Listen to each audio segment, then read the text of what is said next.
What is up, guys? It's Carly here, bringing you day number 2 of my 31 Days of Horror 2025, and sorry the lighting's not too great on this video. I am recording it at night, and I do have a Ring camera, but I couldn't find the plug-in thing right now, so anyway, we'll just have to deal with it for this video, but we're gonna move right along in this Shadows 8-pack set here, and the next movie up in order of the year the movies came out is The Black Raven from the year 1943. Yeah, so obviously this is another black and white film, and the first one I did was from 1934, so this is almost 10 years later, but yeah, so anyway, The Black Raven, this is essentially about different people who are trying to get across the border up to Canada. They're in the US, obviously, and they're trying to get to Canada, but they get stopped by a severe rainstorm that's been going all day. They keep getting stopped by this guy who's basically at the border and tells them, like, you're not going to be able to get across, and every other road is blocked off too due to flooding and trees falling down and all this chaos.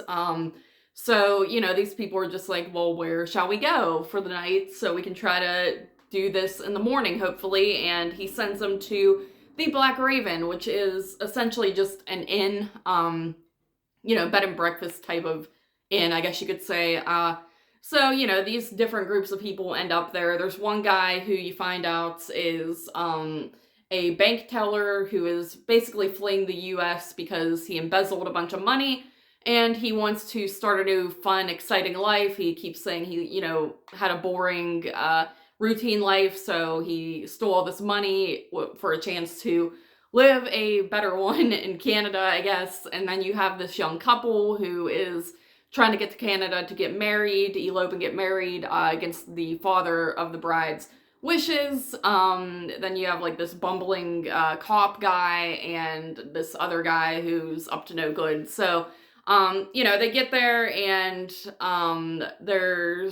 it's one thing leads to another.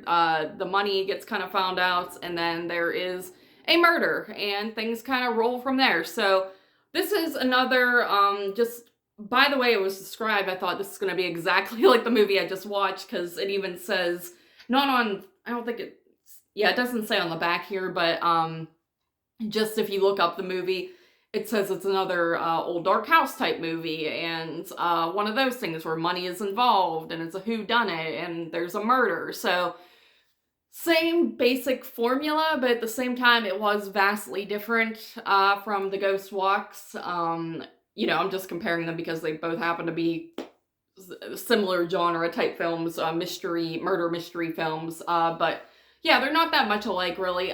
This one also has some small beats of comic relief with, like, the, you know, the cop who's kind of stupid, and just a few other things, like the embezzling guy says a few things that it's just like, haha. But overall, you know, this movie, I didn't like it as much as the last one. I found I had trouble investing in this one for some reason. At first, I was into it. I really like the look of it and the atmosphere once again, especially the rainstorm. It's just like pelting rain outside, and that look in the black and white, I always like that, you know, like in Psycho when it's raining really hard on her car and it's obviously them probably just holding a hose to the car and stuff like that. But I like that. It just really builds the atmosphere you already kind of get with these old black and white type films. And yeah, the embezzler guy, like, he honestly kind of made me feel a little sad, because he's just like, oh, I never had anything in life, my life sucks, and this is my only chance to get up there, because they end up finding out, you know, he has, or the one, I think it's the guy that runs the place, finds out about the money, and he's like, you can't have this, I should take it to make sure you can get off free and all that. And he's like, no, I can't, it's my only thing in life. But yeah, so that kind of like was a downer. And then you have the typical couple thing, where the dad ends up here and he ends up, there's just this big conflict and stuff like that. So there is stuff going on in here. You can easily differentiate the different characters. At least they, again, give them good personality traits that make them different from each other, which I appreciate in these films. It's cool to see everyone's different stories, but overall, I just didn't really, I don't know, I couldn't get into it as much. I think I like the other movie I watched more because there were more beats of comedy. It was a little lighter in tone, where this one's a little darker, which you would think I would like that more, but just didn't really work for me as much.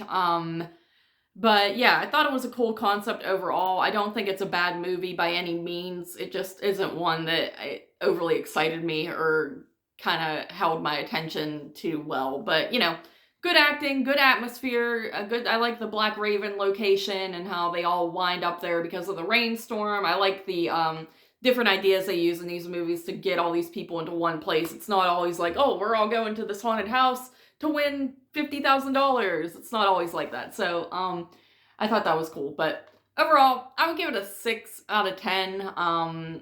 Yeah, because, you know, I didn't think it was bad or anything like that. It just wasn't really for me. So, to be fair, I would give it just a 6 out of 10, a little above average. So, yeah, thank you guys for joining me here for day number 2 of my 31 Days of Horror 2025. And I will see you tomorrow for day number 3. Ooh, shook the camera there.